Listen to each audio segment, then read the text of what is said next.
বৃদ্ধ মানুষকে তাজিম করা আল্লাহকে সম্মান করার শামিল। বয়োজ্যেষ্ঠ মানুষকে সম্মান করা মূলত কাকে সম্মান করা? এখন সম্মান শ্রদ্ধা দিন দিন উঠে যাচ্ছে, সম্মান শ্রদ্ধা নাই এখন। এই কারণে আল্লাহ রহমত বরকত এগুলি চলে গেছে। সন্তানদেরকে শিক্ষা দিবেন, বাপ যারা আছেন কোন মজলিসে বসলে মুরব্বীদের অনুমতি ছাড়া কোনো কথা বলবে না। মুরব্বীরা যেখানে আছে সেখানে কি তুমি ছেলে মানুষ, তোমার বয়স কম, তুমি যেইভাবে সাথে কথা বললে না, একটু অনুমতি নিয়ে কথা বলো, আপনার তো আমার মুরব্বী, এই বিষয়ে আমি একটা কথা বলতেছি, আমাকে একটু সুযোগ দেন। তাহলে সৌন্দর্য না? এটা একটা সৌন্দর্য না? তাহলে এগুলি যদি থাকে বড়কে কি হবে? সম্মান হবে। মজলিসে কথা বলতে একটু অনুমতি নেওয়া। তুমি হোন্ডার ভিতরে যাচ্ছ, একটু হোন্ডার গতিকে স্বাভাবিক করে একটু কৌশল বিনিময় করো, এটাই তো সম্মান। এটা কি সম্মান? ওস্তাদ, তোমার ওস্তাদ যাচ্ছে বড়, তুমি তাকে দেখতেছ সাইকেলের গতিটা একটু কমাও, সাইকেল থেকে একটু নেমে যাও, তার একটু কৌশল বিনিময় করো, তাহলে খুশি হবেন না? তিনি খুশি হবেন কিনা?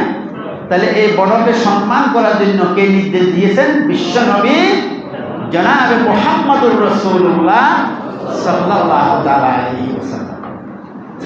অপরদিকে মুরব্বীদেরকে বলবো, 40 পার হওয়ার পরে মানুষের স্মরণ শক্তি লোপ পেয়ে যায়, আছে না?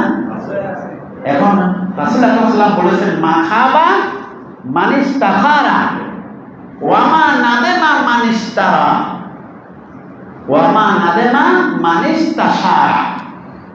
যে ব্যক্তি ছোটর সাথে পরামর্শ করে, পরিবারের সদস্যের সাথে পরামর্শ করে কোনো কাজ করে, তাহলে সেই ব্যক্তি ওই কাজ করে জীবনেও লজ্জিত হবে না। সুবহানাল্লাহ। রাসূল সাল্লাল্লাহু আলাইহি ওয়াসাল্লামের কি নিয়ম, কি সুন্দর! বড়দেরকে সম্মান করার জন্য বলা হচ্ছে, অন্যদিকে ছোটদের কথাকেও গুরুত্ব দেওয়া, ছোটদের সাথে কোনো বিষয় পরামর্শ করা, ছোটদের কোনো মতামতকে অগ্রাধিকার দেওয়া, মানে একদম ভারসাম্যপূর্ণ কথা বলেছেন। আল্লাহু আকবার। আপনার যারা মুরব্বী আছেন, তারা অনেক সময় বয়স যারা কম, অনেক কথা মুরব্বীদের মাথার ভিতরে কি থাকে না। এই জন্য যারা ইয়াং, যারা অল্প বয়স, তাদের তো মূল্যায়ন করবেন, তাদের মতামত দিবেন, তাহলে পরস্পরের সামঞ্জস্য হবে, সংঘর্ষ হবে না। ছোটদের প্রতি স্নেহ, বড়দের প্রতি সম্মান, রাসূল আকরাম সাল্লাল্লাহু আলাইহি ওয়াসাল্লামের যে বাণী, তাহলে আমরা সেটা কি আমরা বই করতে পারবো। সুতরাং আমরা বড়দেরকে সম্মান করব, ছোটদেরকে কি করব? স্নেহ করব। বড় এবং ছোটর ভিতরে যদি একটা রিলেশনশিপ হয়, এখন তো মাশাআল্লাহ সম্মান, শ্রদ্ধা, স্নেহ, মমতা কোথায় যাবে? এখন আব্বা আম্মারাও সন্তানের সাথে আমরা এখন সময় দিই না। সন্তান এখন অ্যান্ড্রয়েড সেট যদি পায়, তাহলে আব্বার কথা আম্মার কথা কি আর মনে থাকে না। এই যে সন্তানের সাথে এবং মা বাবার সাথে যে একটা রিলেশনশিপ, একটা সুসম্পর্ক যদি গড়ে থাকে, তাহলে সেখানে শ্রদ্ধা, ভক্তি, স্নেহ, মমতা এগুলি তৈরি হবে। 2015 সালে এক পরিসংখ্যান, আমেরিকার এক পরিসংখ্যান দেখা গেছে, প্রতি বছর 5 লক্ষ ছেলে মেয়ে নাকি সুসাইড করে, আত্মহত্যা করে তারা মারা যায়। কোথায়? আমেরিকাতে। এটা 2015 সালের একটা সাপ্তাহিক ম্যাগাজিনে একটা পরিসংখ্যান ফেলা। উদ্দেশ্য কি? কি কারণে? তার মানে আব্বার সাথে আম্মার সাথে সন্তানের সাথে কোনো সম্পর্ক নাই। আব্বা কোথায় যাচ্ছে, আম্মা কোথায় যাচ্ছে, সারাক্ষণ ফেসবুক, সারাক্ষণ ইন্টারনেটের সাথে সম্পর্ক। আচ্ছা বলেন তো, অ্যান্ড্রয়েড সেট মোবাইলকে নিয়ে রাতকে রাত যারা সময় ব্যয় করতেছে, এদের পরিবারে খুব একটা শান্তি আছে, খুব রহমত আছে, বরকত আছে, আছে? বাবা মার সাথে ছেলে মেয়ের সাথে কোনো সম্পর্ক নাই। এই যে দূরত্ব, এই দূরত্ব তৈরি হতে হতে মা বাবার সাথে সন্তান যখন ভিন্ন পথে অগ্রসর হয়, মা বাবার সাথে সন্তানের সাথে যখন রিলেশন থাকে না, তখন সেখানে আত্মহত্যা করে, কারণ জ্বালা, অন্তরে জ্বালা, শান্তি নাই। এই জন্য সন্তানকে মা বাবা হিসাবে আপনি সময় দিবেন, সন্তানকে আদব লেখা শিক্ষা দিবেন, সন্তানকে বলবেন কোনো মজলিসে বসে এইভাবে কথা বলবে, কোনো মজলিসে গেলে সন্তান তুমি এইভাবে মানুষের সালাম দিবে, এইগুলি প্রশিক্ষণ যদি মা বাবার থেকে না পায়, তাহলে বড়কে সম্মান, ছোটকে স্নেহ হলে শিখবে না। আল্লাহ আমাদেরকে বুঝার তৌফিক দিন, আমিন। সম্মানিত উপস্থিতি, বিশ্বনবী জনাবে মুহাম্মদুর রাসূলুল্লাহ সাল্লাল্লাহু আলাইহি ওয়াসাল্লামের একটা চমৎকার ঘটনা শুনে, হাদিসের ঘটনা। রাসূল বলেন, কুরআনে বিল মানামে, আমাকে স্বপ্নের ভিতরে দেখানো হয়েছে, আতাসাওয়াকু বিসওয়াকি, আমি স্বপ্নের ভিতরে মেসওয়াক করতেছি। আপনাদের ঘুম আসতেছে নাকি? রাসূল বলেন, আমি স্বপ্নে দেখতেছি, স্বপ্নের ভিতরে কি করতেছি?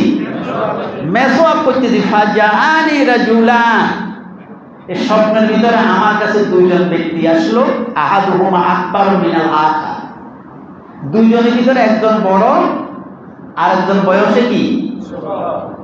একজন কি? আরেকজন বয়সে ছোট। ফানাওয়ালতু সাওয়াকাল আসগার, আমি স্বপ্নের ভিতরে ছোট জনকে মেসওয়াকটা দিতে চাইলাম। কাকে? ছোট জনকে মেসওয়াকটা দিতে চাইলাম। ফাকিল আলী, কে যেন আমাকে স্বপ্নের ভিতরে বলতেছে, কাব্বির, আপনি বড়কে দেন। ফাদাফাতুল মেসওয়াকা ইলাল আকবারে, আমি এই ঘুমের ভিতরে বড়কে মেসওয়াকটা দিয়ে দিলাম। এই ঘটনাটা বলে রাসূল কি বুঝাতে চাচ্ছেন? বুঝেন নাই? এই ঘটনাটা বলে রাসূল কি বুঝাতে চাচ্ছেন আমাদেরকে? বড়কে সম্মান, বড়কে শ্রদ্ধা, বড়কে মূল্যায়ন করো, যেটা স্বপ্নযোগে রাসূলকে শিক্ষা দেওয়া হয়েছে। সুবহানাল্লাহ। আল্লাহ আমাদেরকে বিষয়টা বোঝার তৌফিক দিন, আমরা সকলে বলি আমিন। এরপরে এগুলি বিভিন্ন সময় আমি আলোচনার ভিতরে নিয়ে আসছিলাম। 7 নাম্বার, সেটা হচ্ছে যারা অমুসলিমদের কৃষ্টি কালচার গ্রহণ করে, বেশিরভাগ আছে এখন মুসলমানের সন্তানেরা বিধর্মীদের নিয়ম কানুন মানতে, অনুসরণ করতে এত বেশি তারা আগ্রহী, যেটা বলার মতো না। আপনি এই কথা দেখলে, বিশেষ করে সেলুন দোকানে গিয়ে দেখবেন, আছে না? সেলুন দোকানে চুল কাটার নমুনা আছে তো, মাশাআল্লাহ, কত স্টাইলে চুল কাটার অবস্থা। এরপরে সেখান থেকে ছেলেরা বলে এমন ভাবে অভ্যস্ত হয়ে গেছে, কি হুজুর, কি মাদ্রাসা হাফেজ, কি মাদ্রাসা পড়ুয়া, সবাই এখন বিধর্মীদের এই স্টাইলটা গ্রহণ করতে কি পারদর্শী, খুব মহব্বত করে, খুব মহব্বত করে। আমার বাচ্চা একটা সবচেয়ে ছোট, সম্ভবত 8 বছর হবে, এটা পাহাড়তলী মাদ্রাসাতে পড়ে। সে বাড়িতে যায়, সেলুন দোকানের কাছে আমারে কি করতে হইব, চুলটা স্টাইল করে দিতে হইব। কি বলে সে? স্টাইল করে দিতে হইব। সেলুনে বলতেছে, তোরে তোর বাপের মারে ফেলব। না না, আমার স্টাইল করে। ঠিক আছে, তোমার স্টাইল করে দিব। স্টাইল করি, বাড়িতে আমার মধ্যে আব্বা চুলের যে স্টাইল করছি, আরে মাশাআল্লাহ, চমৎকার, তোমার কাছে পুরস্কার দেওয়া দরকার। কি স্টাইল করছো? বলে আমি এখান থেকে হেঁটো আর মাথার ভিতর দেখেন না। ওই সেলুনে বলতে, সেলুন তো চিন্তা করছে, এর স্টাইল যদি করি তাহলে আমার খবর আছে। চুলের মোটামুটি একটা বেল করিয়া গেছি পুরাটা। এই হচ্ছে অবস্থা। দেখেন, 8 বছরের বাচ্চা, সে স্টাইল করিব, সে স্টাইল করিব, এটা মাথার ভিতর তার কাজ করতেছে। এই বয়সে এটা তো মাথার ভিতরে আসার কথা না। এবং এটা নিয়ে রীতিমতো বাচ্চার সাথে মা বাবার সাথে যুদ্ধ হতেছে কোনো কোনো জায়গাতে। আব্বা আম্মা পছন্দ করতেছে না চুল দেখা, এ চতুর্দিকে একদম চুল ছোট করে মাঝখানে রাখে, এখানে চুল লম্বা করে রাখে। তারপরে এইখান দিয়ে রোড, এইখান দিয়ে বলক, এটা 3 নম্বর রোড, এটা 4 নম্বর ওয়ার্ড, এইভাবে মাথার ভিতরে কত স্টাইল আছে না নাই? তাহলে বিধর্মীদের স্টাইলকে আমরা পছন্দ করেছি, দুর্ভাগ্য এটা আমাদের জন্য, এটা তাদের দুর্ভাগ্য।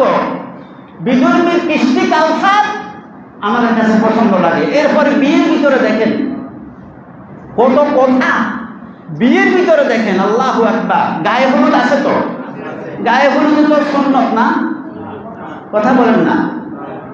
গায়ে হলুদ উপযুক্ত মেয়েরা সবাই এক রঙের শাড়ি পরিব, আসি এবং দুলারে গোসল দিব। দুলো মনে করছে যে প্রতি ফোটার লগে লগে 10 নেকি দিব, তাহলে অসুবিধা কি গোসল করতে? নাউযুবিল্লাহি মিন যালিক। এগুলি আমরা জুমার ভিতর বলতেছি, আপনারা কেউ হাসতেছেন, কেউ ঠিক বলতেছেন, কেউ আমার বাস্তবের সাথে মিলতেছেন, কিন্তু আপনিও নিজে যান রাসূলের সুন্নাহ মুবারক কি সুন্নাত মোতাবেক আপনি গায়ে হলুদ অনুষ্ঠানটা করতে পারবেন না, করতে পারবেন না। ডেস্কেট বাজাচ্ছে, ডেস্কেট আছে না নাই? 2, 4, 10 জন, 15 জন, 20 জনকে ঘুম কাজে দিচ্ছে না। অথচ রাসূল আকরাম সাল্লাল্লাহু আলাইহি ওয়াসাল্লামকে বলেছেন আপনি যখন নামাজ পড়বেন তখন তাওয়াল, আপনি নামাজকে লম্বা করেন, দীর্ঘ করেন, রুকু করেন দীর্ঘ করে, সিজদা দেন দীর্ঘ সময়। কিন্তু আপনি যখন জামাতে নামাজ পড়বেন তখন খাফফিস সালাহ, নামাজকে আপনি হালকা করবেন, কারণ সেখানে অসুস্থ লোক আছে, সেখানে একটা লোক প্রয়োজন আছে, নামাজ সেরে সে প্রয়োজনীয় কাজে যাবে। একটা লোক দাঁড়াইতে পারছে না, একটা লোক পেটে রোগ, এই সমস্ত বিষয়গুলো চিন্তা করে আপনি নামাজকে কি করবেন বলেন সবাই? তাহলে দেখেন ইসলাম মানুষের অধিকারের ব্যাপারে কত সচেতন। আপনি আপনার মেয়ে বিয়েতে, ছেলের বিয়েতে ডেস্কেট বাজাচ্ছে, একটা মনুষ্য বাসাতে ঘুমাতে পারতেছে না, সারা রাত যে তার দীর্ঘ নিঃশ্বাস, এই দীর্ঘ নিঃশ্বাসের কারণে আপনার উপর অভিশপ্তে পড়বে, তাতে কোনো সন্দেহ আছে? তাহলে সে বিয়েতে বরকত কিভাবে হবে, সে বিয়ে টিকবে কিভাবে? চিন্তা তো করি না আমরা, চিন্তা করি না। অথচ কি কিছু কিছু, সবাই না, কিছু কিছু ভাইরা আছেন এই বিয়েতে এত বড় হুজুর দিয়ে আন্ত পড়াইলাম কি বা বিয়ে ভাঙি গেল কা, দোষ এটা কোথায় ফেলে যায়? হুজুরের উপরে। কিন্তু হুজুরে আন্ত পড়া কোরআন হাদিস ইজমা কিয়াস সব কিছু ঠিক করে কি করছে, বিয়ে তো পড়াইছে, কিন্তু বিয়ের সূচনাতে আপনি কাজ যেগুলি করেছেন এগুলি তো আল্লাহ এবং রাসূলের বিরোধী কাজ করেছেন।